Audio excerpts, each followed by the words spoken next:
ฉะนั้นในทางเจ้าภาพเพิ่นนำเสนอเลยสบายดีหลานชื่อนางบอยาเท่ามาจากห้องม.51ตั้งหน้ากลุ่มอาสาสมัครโรงเรียนม.สอนพรจะมาเสนอแผนการจะมาเสนอเกี่ยวกับการท่องเที่ยวในประเทศลาวเป็นประเทศหนึ่งที่มีความสวยงามทางด้านธรรมชาติมีแหล่งเที่ยวหลายแห่งแต่เหนือถึงใต้ส่วนหลายแม่นธรรมชาติขึ้นมาเองบางแห่งก็เป็นปัตยกรรมมหัศจรรย์ของโลกประเทศลาวเป็นประเทศหนึ่งที่คุ้มค่ากับการท่องเที่ยวเมื่อท่านได้สัมผัสตัวจริงกับแหล่งท่องเที่ยวต่างๆในลาวอันนี้จะเป็นแผนที่ท่องเที่ยวของประเทศลาวช่องไหหินเสาหินตากวนสีจะอยู่ในทางภาคเหนือทางฝรั่งสีคำประตูสายจะอยู่ทางภาคกลางตากฟางวัดภูจักรซักคอนประเพณจะอยู่ในภาคใต้ตรงนี้จะเป็นประวัติความเป็นมาของพระธาตุหลวงซึ่งเป็นสัญลักษณ์ด้านวัฒนธรรมของลาวและยังเป็นแหล่งท่องเที่ยวที่มีชื่อเสียงของประเทศลาวอีกด้วยส่วนปึ้งนี้จะเป็นปึ้งฮิปโปแหล่งท่องเที่ยวของประเทศลาวแต่เหนือถึงใต้มีหลายแห่งที่ท่านยังบ่ฮู้และเมื่อท่านได้อ่านแล้วจะประทับใจได้อ่านแล้วจะน่าจับใจ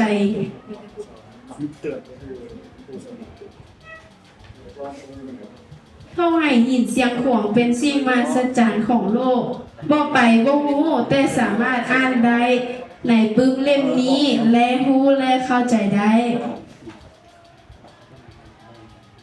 ในวิชาภูมิศาสตร์ชั้นม .4 บทที่ 16 การค้าและการท่องเที่ยวจะอธิบายถึงการท่องเที่ยวในประเทศลาวประเทศลาวนับว่าเป็นประเทศหนึ่งในอาเซียนหรือในอาเซียนที่มีสิ่งปัตยกรรมหลายซึ่งล้วนแต่มีอายุเก่าแก่นับเป็น500 ปีขึ้นไปเข้าใจขออนุญาตเสิร์ชไว้นึงตามคนเข้าใจของข้าพเจ้ามาเบิ่งในหัวบกคุณว่าการค้าและก็การท่องเที่ยวนะแล้วมาฟังการเสนอนี่ถือว่าการเสนอนี่มันจะเป็นลักษณะการแนะนำบอนท่องเที่ยวมันจะบกโกกับหัวบกที่ว่าพอเขียนสบายดีเทนี่เขาพอเปลี่ยนตัวหัวบกได้บ่เปลี่ยนมานำเสนอบอนท่องเที่ยวได้บ่ไม่พระเจ้าก็ดีเดียวไปถึงสั้นอันนี้มันเป็นปึ้งแบบเนียนเลยแต่นี้เลยยังมีความหมายของสีฟ้ากับสีเขียวอ๋อมีความหมายแบบไหนคนว่าจะพูดความหมายของป๊อปสีฟ้ากับสีเขียวมีความหมายแบบไหนสีเขียวนี่จะหมายถึงธรรมชาติในประเทศลาวส่วนสีฟ้านี่จะหมายถึงแม่น้ำในประเทศลาวเป็นสีฟ้าประมาณนี้อันนั้นเห็นดีแล้วก็ขอเสียงตัวให้เกมสอนพรในเขาจะมาทางมอสองมือกันเลยวันนี้นะขอเสียงตัวให้กันทางมอสองมือในพี่หลังมาทางพี่เลยแล้วได้ดีหลังเองมีชื่อว่าเฮาของสมุทรตั้งหน้าอาสาสมัครของห้องสมุทรม.21วันนี้พวกเรามาในหัวข้อปึ้มวรรณคดีแล้วก็ปึ้มบันเทิงเรามาเข้าหัวข้อกันเลยเรามารู้จักปึ้มบันเทิงและปึ้มวรรณคดีนำกันเนาะวิชาภาษาลาวบทที่3ปึ้มบันเทิงและปึ้มวรรณคดีปึ้มบันเทิงหมายถึงปึ้มอ่านเพื่อความสบายใจจุดประสงค์แม่นเพื่อความม่วนซื่นปึ้มวรรณคดีหมายถึงบทประพันธ์ทุกชนิดที่ผู้เขียนมีวิธีแต่งย่างดีมีศิลปะก็ให้เกิดความประทับใจและสร้างความม่วนซื่นให้แก่ผู้อ่านเกิดอารมณ์คอยไปตามความรู้สึกของผู้แต่งปึ้มหัวที่1แม่นปึ้มสัตว์โลกนะฮะกินอิ่มนอนหลับกันยังไงนะความหมายก็คือสัตว์ต่างๆที่อาศัยอยู่ในโลกนี้ก็ล้วนต่างกันทางด้านที่อยู่อาศัยด้านอาหารการกินนิสัยใจคอทั้งหมดทั้งมวลก็ย้อนกฎเกณฑ์ธรรมชาติปึ้มที่2แม่น หัวผักกาดใหญ่มีความหมายถึงความสามัคคีเป็นบ่อเกิดแห่งความสำเร็จดังคำสุภาษิตที่ว่านักช่วยกันหาบญาบช่วยกันดึงเพิ่มหัวที่3แม่นกับก่อนอัตตปือมีความหมายว่าอัตตปือเป็นแผงหนึ่งที่อุดมสมบูรณ์ไปด้วยสัตว์ในดินสินในน้ำแต่พอมามือหนึ่งประชาชนบางเขตได้ถูกภัยพิบัติจากเหตุการณ์คูกันน้ำเคลื่อนไฟฟ้าเสียเปลี่ยนเสน้ำแตกจังได้ก็เป็นแห่งกำลังใจให้สาวอัตตปืนแน่เด้อทุกคนปื้มหัวที่4เอ็นโซขี่รถไฟหมายถึงความตื่นเต้นของการเดินทางโดยรถไฟครั้งแรกของเอ็นโซปึ้มที่5แม่นปึ้มกาบก่อนกาบปู่สอนหลานและหลานสอนปู่มีความหมายว่ากาบปู่สอนหลานและหลานสอนปู่เป็นคำสอนของคนลาวแต่ปู่หารซึ่งผู้เฒ่าผู้แก่ได้ประพฤติปฏิบัติเป็นอย่างดีให้แก่ลูกหลานสืบทอดกันมาจนถึงปัจจุบันปึ้มที่6แม่นปึ้ม2เอ้ยน้องมีความหมายว่าโชคชะตาของ2เอ้ยน้องภาพฝาแฝดที่ต้องพัดภาคจากกันย้อนสงครามแต่สุดท้ายก็ได้มาพบกันและสู้รบร่วมกันเพื่อปลดปล่อยซากหัวที่7แม่นแสงทองซ่องทางมีก่อนว่ามูลมังของศาสตร์นี้มีป้าภูผามีลำธารใส่เย็นถ้าใครสนใจแม่นอ่านต่อที่นาทีสาวหัวที่8น้องหมีลิ้นกับพ่อมีความหมายว่าขึ้นชื่อว่าผู้ให้กำเนิดต้องเฮ็ดหน้าที่เลี้ยงดูเบิ่งแยงบอกสอนถึงจะเมื่อยส่ำใดก็ต้องอดทนและเฮ็ดหน้าที่ของตนให้ดีเท่าที่ควรหัวที่9ครอบครัวของคอยครอบครัวของเจ้ามีไผแด่เฮามาแนะนำครอบครัวนำกันเนาะซึ่งครอบครัวของน้องจะประกอบมี7คนมีพ่อมีแม่มีแม่ตู้มีเอื้อยมีน้องแล้วก็มีหลานแล้วก็น้องเองหัวที่10แม่นนิทานเสียงเมียงนิทานเสียงเมียงเป็นหนังสือวรรณคดีลาวซึ่งมันส่องแสงถึงการต่อสู้เพื่อเอาชัยชนะสร้างความม่วนซื่นตลกให้ผู้อ่านและผู้ฟังหลังจากได้เรียนรู้การวางแสดงเพื่อบันเทิงและเพื่อวรรณคดีแล้วพวกเจ้ามีความรู้สึกแนวใดสิขอประกอบในเรื่องใช่ไหมอันตามความคิดของข้าพเจ้าอยากให้แยกเพราะว่าหัวบทเนาะหัวบทมี2หัวบท2ข้อมีปึ้มบันเทิงแล้วก็มีปึ้มวรรณคดีเราอยากให้แยกเป็น2สีกันปึ้มบันเทิงกันแยกเป็นสีนึงเลยแล้วก็วรรณคดีแยกเป็นสีนึงเลยเบิ่งยากเนาะแต่มันเบิ่งเอาง่ายขึ้นเรียนจะซ้ำกันเข้าใจอันแจ็คเปลี่ยนบ่ดูโดยที่แบบทางอาจารย์ได้ถามว่าเป็นยังคือบ่แยกสีคือแบบว่าปึ้มแต่ละหัวมันจะกวมเอาทางปึ้มบันเทิงแล้วก็ปึ้มนักคดีไปพร้อมขอชี้แจงนิดนึงเกี่ยวกับปึ้มประเภทต่างๆที่ยกขึ้นมานี่คือแปลว่าปึ้มบางนิทานแต่ละประเภทที่มายกขึ้นมามันจะเป็นได้ทางปึ้มวรรณคดีแล้วก็ให้ความบันเทิงไปพร้อมเป็นได้ทางปึ้มวรรณคดีแล้วก็ปึ้มบันเทิงไปพร้อมๆกัน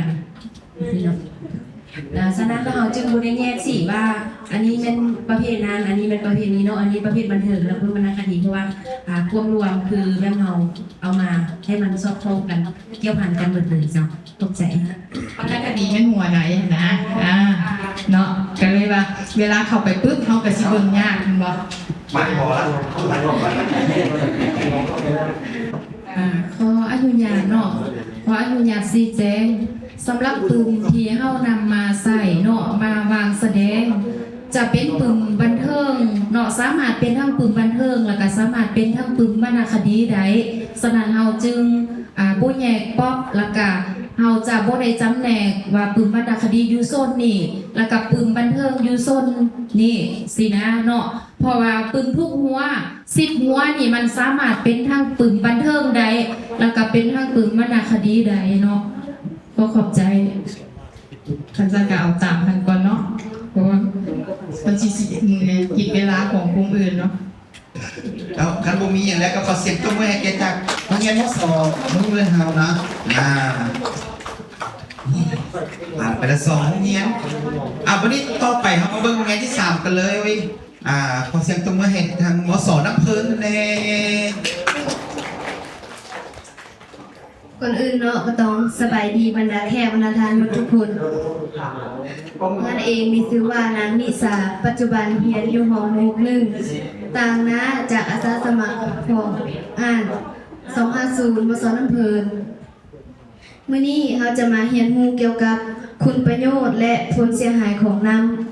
ำอยู่ในวิชาวิทยาศาสตร์ธรรมศาสตร์ของชั้นม.1 ภาคที่6น้ำบทที่27ประโยชน์และผลเสียหายของน้ำแม่นธาตุแล้วชนิดหนึ่งซึ่งเป็นปัจจัยที่สำคัญที่สุดในการดำรงชีวิตของสิ่งที่มีชีวิตทุกชนิดคุณประโยชน์ของน้ำมีคุณประโยชน์หลายต่อกับสิ่งที่มีชีวิตเช่นคนสัตว์พืชผลเสียหายของน้ำเฮ็ดให้เกิดภัยพิบัติน้ำท่วมเป็นแหล่งแพร่ระบาดของเชื้อโรคปึ้มหัวที่1แม่นการใส่ชีวิตสู่ความสุขน้ำแม่นธาตุแล้วชนิดหนึ่งที่เป็นปัจจัยสำคัญของสิ่งที่มีชีวิตปึ้มการใส่ชีวิตสู่ความสุขหากท่านใดอยากรู้เพิ่มเติมสามารถไปอ่านอยู่หน้าที่56ได้หัวที่2ธรรมชาติและการดำรงชีวิตของประชาชนในสปป.ลาวคุณประโยชน์ของน้ำคือที่เฮาฮู้น้ำมีคุณประโยชน์หลายต่อกับสิ่งที่มีชีวิตหากท่านใดอยากฮู้เพิ่มเติมสามารถไปอ่านเบิ่งอยู่หน้าที่21-22ได้หัวที่3แม่นโฮมกวีกวดสอบสุดอรุณไม่ทีบานาหากท่านใดอยากรู้เพิ่มเติมแม่นไปเบิ่งอยู่หน้าที่92-93ได้ขอบใจ ร้องมาครั้งที่มาได้โดดเป็นกำลังเบิดแล้วโอ้แสดง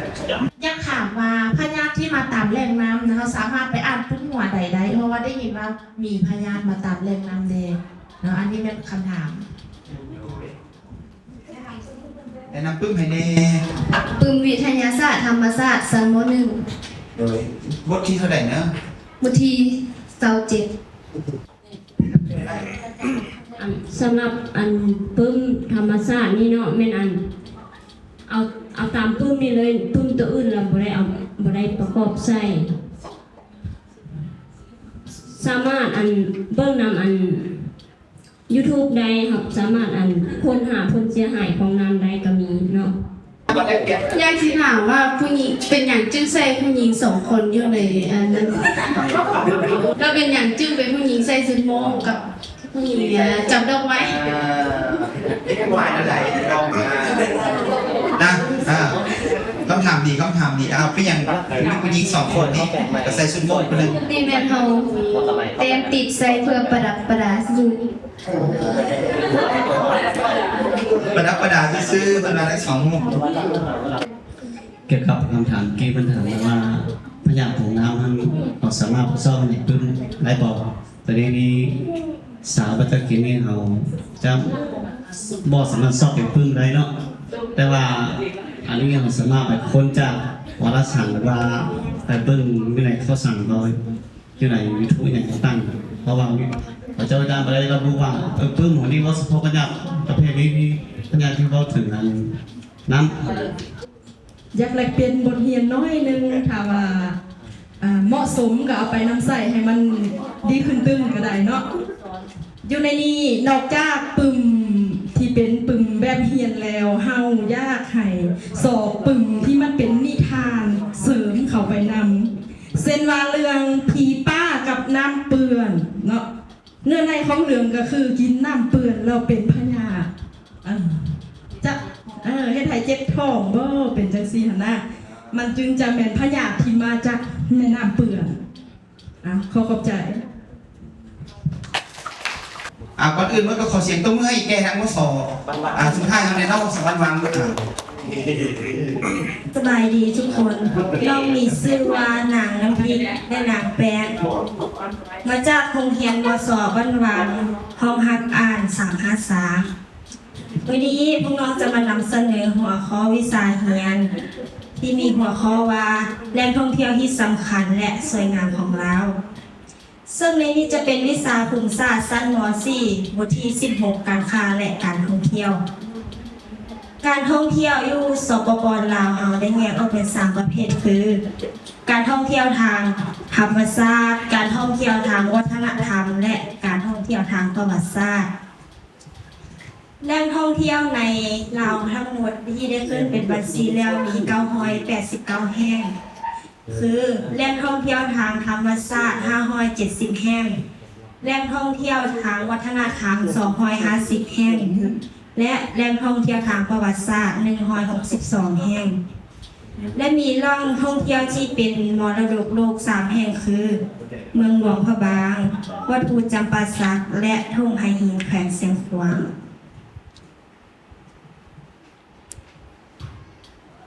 และในนี้จะเป็นแหล่งท่องเที่ยวบางแขวงของภาคเหนือมีแคมป์หัวพันธรรมชาติภูหินปูนธรรมดาทานกุนำและอื่นๆและแคมป์หลวงพระบางจะมีตัวเมืองหลวงพระบางถ้ำติ้งน้ำตกตาดวัดวาอาหามและอื่นๆและแคมป์เสียงขวางมีทุ่งไฮหินถ้ำปิวบ่อน้ำฮอนและอื่นๆในนี้จะเป็นแหล่งท่องเที่ยวบางแขวงของภาคกลางจะมีนครหลวงเวียงจันทร์พระธาตุหลวงวัดวาอาหามและอื่นๆแขวงเวียงจันทร์จะมีธรรมชาติบางเรียงเขื่อนน้ำงึมกำแพงเมืองเก่าและอื่นๆและแขวงสวรรณเขตจะมีพระธาตุอิงหังพิพิธภัณฑ์ไดโนเสาร์และอื่นๆและภาคใต้จะมีแขวงจำปาสักวัดภูตาดขอนพระเพลงปากซ่องและอื่นๆแต่แหล่งท่องเที่ยวที่ได้ขึ้นเป็นมรดกโลกมี3แห่งก็คือทุ่งไฮหินทึ่งห้ามพองเป็นมรดกโลกในวันที่6กรกฎาคม2019เมืองหลวงพระบางทึ่งห้ามพองเป็นเมืองมรดกโลกในวันที่9ธันวาคมปี1995วัดภูจำปาสักถึงห้ามพองเป็นมรดกโลกในวันที่4ธันวาคมปี2001และสำหรับท่านใดที่สนใจเกี่ยวกับแหล่งท่องเที่ยวในลาวเฮาขอแนะนำลาวเที่ยวลาวในนี้จะมีแหล่งท่องเที่ยวทั้งหมด17แห่งและนครหลวงยกตัวอย่างแขมหลวงพระบางทางด้านนี้จะเป็นประวัติของแขมหลวงพระบางและด้านนี้จะเป็นสถานที่ท่องเที่ยวทางธรรมชาติและวัฒนธรรมของแขมหลวงพระบางและสำหรับท่านใดที่สนใจเกี่ยวกับประวัติของพระธาตุหลวงขอแนะนำเพื่อนว่ามีพระธาตุหลวงมิ่งขวัญเมืองลาวและสำหรับท่านใดที่สนใจเกี่ยวกับแหล่งท่องเที่ยวทางวัฒนธรรมประเพณีฮีตของลาวขอแนะนำเพื่อนประเพณีลาวมาฮอดนี้การนำเสนอของพวกน้องแม่นได้หมดลงเท่านี้ถ้าหากท่านใดมีคำแนะนำหรือคำถามก็สามารถสอบถามและแนะนำพวกน้องได้ครับขอบใจนะครับคุณมัสโซว่านว้างเลยนะครับที่ได้มานำเสนอเกี่ยวกับแหล่งท่องเที่ยวที่สำคัญในประเทศลาวส่วนก่อนอื่นขออย่างที่ประสบเนาะอันนี้ขอประกอบในใส่เป็นวันโดยตามการที่ทอดถอดบทเรียนมาหลายๆครั้งเนาะ ทอดถอนบทเรียนมาจากโครงการนี่แหละแต่เราเพิ่งเคยแนะนำให้สนักจึงเอาบทเรียนตัวนี้มาเล็กเรียนกัน ตัวอย่างคืออยู่ในหัวข้อเพราะว่ากลุ่มใหญ่เขานี่มันเอาเฉพาะวิสาเมียนเอาหัวข้อแล้วตามการทอดถอนมาเพื่อหัวข้อนี่ใส่ก็เอาใหญ่เลยนึงสันสานเนาะแล้วนี่คือว่าก็ใหญ่กว่าป๊อปแล้วแต่คือก็ยังเพิ่นก็เธอยังน้อยอยู่ยังใหญ่บ่พอสำหรับตามพัดเจ้าอันทัศนคติเจ้าเนาะเอาอย่ามีคำคิดคำเห็นเท่านี้เนาะขอบใจ สำหรับหัวข้อแม่นเขายังเน้นหัวข้อก่อนกลัวบทเรียนฉะนั้นเขาจึงเลือกเอาหัวข้อหันใหญ่กว่าเอาหัวข้อที่เป็นบทเรียนแต่ถ้าอาจารย์แนะนำเพิ่มเติมเขาก็ไว้พนาเขาก็จะเพิ่มขนาดขึ้นอีกจากเล็กจากน้อย แต่ว่าตัวนี้แม่นเขาเน้นแหล่งท่องเที่ยวก็คือเขาอยากเน้นหัวข้อหลายกว่าหัวข้อบทเรียนจะขอบใจ คือคำชี้แจงจากทางอาจารย์เพื่อนก็ถามว่าเป็นลูกศรมันก็เห็น3 สีมันต่างมันแตกต่างเลยเป็นอย่างมีดอกไม้แต่ละสีนะบ่งบอกแต่ละสีจะบ่งบอกถึงแต่ละภาคก็คือสีฟ้าจะเป็นภาคเหนือสีเขียวเป็นภาคกลางและสีเหลืองจะเป็นภาคใต้ จากปริญญานะก็ถือว่าเป็นการบรรยายเกี่ยวกับทีมของเรียนมส.บ้านหลังนะเกี่ยวกับการท่องเที่ยวและความสวยงามของสปป.ลาวนะสั้นขอถามนักเรียนว่าเมื่อกี้อธิบายไปเป็นบ่อนท่องเที่ยวของประเทศลาวเฮานะ บัดนี้อาจารย์ถามว่าเมืองมือของมีบ่อนท่องเที่ยวบ่และมีนอแหน่งที่จะเป็นบ่อนท่องเที่ยวบ่อันนี้จากท่านอยู่คุมบ้านบางเฮามีนอแหน่งจะเป็นบ่อนท่องเที่ยวบ่นะเอ้า ขอบใจเนาะสำหรับคำถามตัวนี้หันกาวถ้าเป็นของเมืองมื่นก็คือพอดีทึกตรงกับหัวข้อของพวกน้องเฮ็ดในปีกายนี่เลยก็คือเกี่ยวกับการท่องเที่ยวก็คือจะแนะนำเลยก็คือถ้าเป็นยุคเขตบ้านวางเขาก็คือผาหุมพาวซึ่งเป็นสถานที่ท่องเที่ยวที่ว่างามมีถ้ำมีจุดชมวิวแล้วนอกจากนั้นก็จะมีน้ำของแล้วก็หาดดอนพวกหาดดอนเอียงสถานที่ต่างๆตัวนี้ถือว่าพวกเรามีปึ้มพวกเราเฮ็ดปึ้มมาแล้วสำหรับแหล่งท่องเที่ยวตัวนี้หรือว่าทางในเมืองมื่นเรามีแหล่งท่องเที่ยวตัวใดเพิ่มเติมก็สามารถแนะนำเพิ่มเติมได้ขอบใจ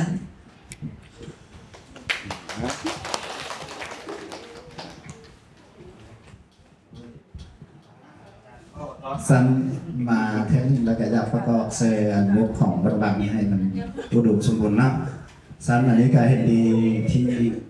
หลายคนในประกอบคำเห็นไปหมดแล้วสั้นในนามส่วนตัวก็อยากประกอบตื่นน้อยนึงก็คือ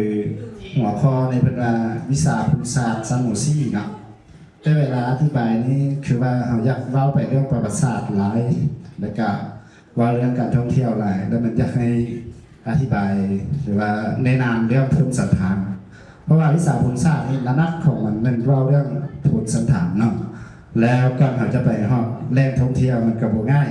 อันนั้นอันที่หนึ่งที่เขาอยากให้นายเหี่ยวแนะนำเพิ่มเติมอันที่สองนั้น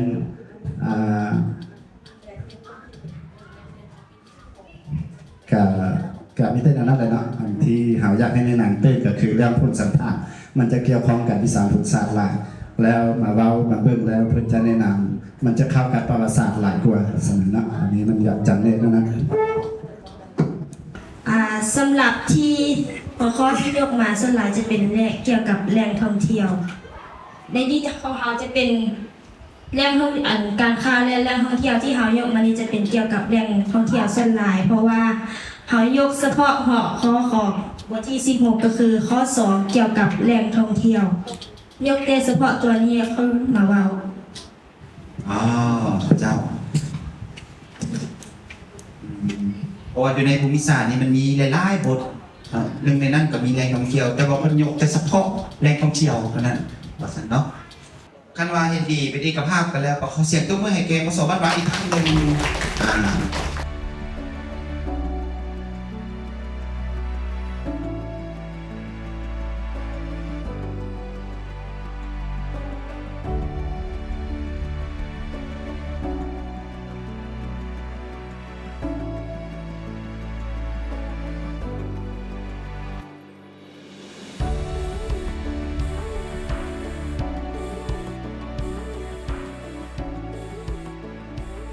ต่อไปก็จะได้ประกาศผลการวางแสดงที่ดีเด่นแล้วก็จะนำไปวางแสดงอยู่ที่ห้องว่าการเมืองมือในมื้ออื่นนี่แล้วก็มีรางวัลเดี่ยวอีกเนาะสำหรับโรงเรียนชีได้รับรางวัลในครั้งนี้เนี่ยโรงเรียนใดฮู้บ่คิดว่าเขาก็คิดว่าโรงเรียนตัวเองเลยเนาะนั่นน่ะ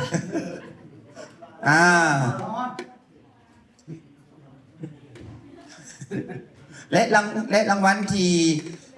โรงเรียนที่จะได้รับรางวัลในครั้งนี้แม่นโรงเรียนมสเมืองมื่นเนาะได้รับรางวัลแล้วก็จะได้ไปต่อในมื้ออื่นนะผลการวางแสดงนี่เนาะขอเชิญแล้ววันนี้อันนี้พิเศษเลยวันนี้พิเศษสำหรับคะแนนมันสูสีกันเนาะคะแนนของบ้านวังเมืองมื่นเนี่ยได้13คะแนนและพิเศษอีกโรงเรียนหนึ่งเนาะเพิ่นจะให้เป็นพิเศษเลยก็คือโรงเรียนมสบ้านวังเนาะ12คะแนนแต่ว่าจะให้ทั้งมสเมืองมื่นขึ้นมารับรางวัลกันเลยครับอีกทีหนึ่งกล่าวมอบรางวัลอันนี้ให้กับทางอาจารย์บุญแทนอีกทีหนึ่งเนาะมอบรางวัลให้แกผู้ที่นำเสนอเกี่ยวกับหัวข้อวิชาเรียนขึ้นมาเลยเด้อตบมือเป็นจังหวะอีกครั้งหนึ่งไงแล้วทำไมของบ้านปัก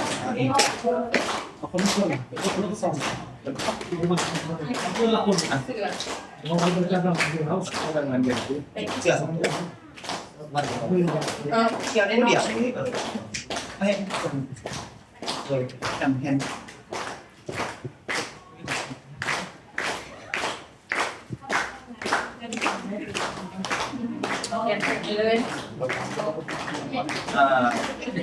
แถมถุงเหรอเคยเลย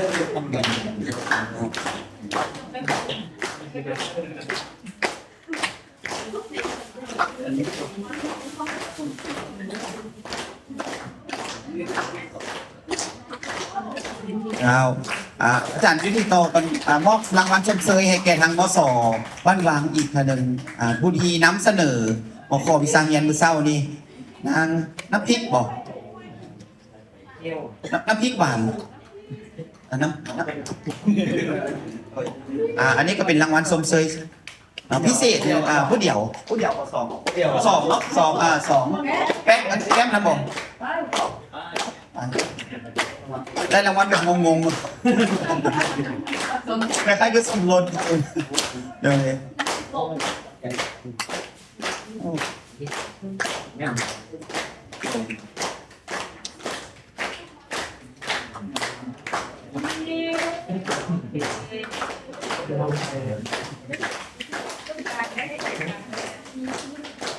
เดี๋ยวนี่ก็ผมอยู่ในมุม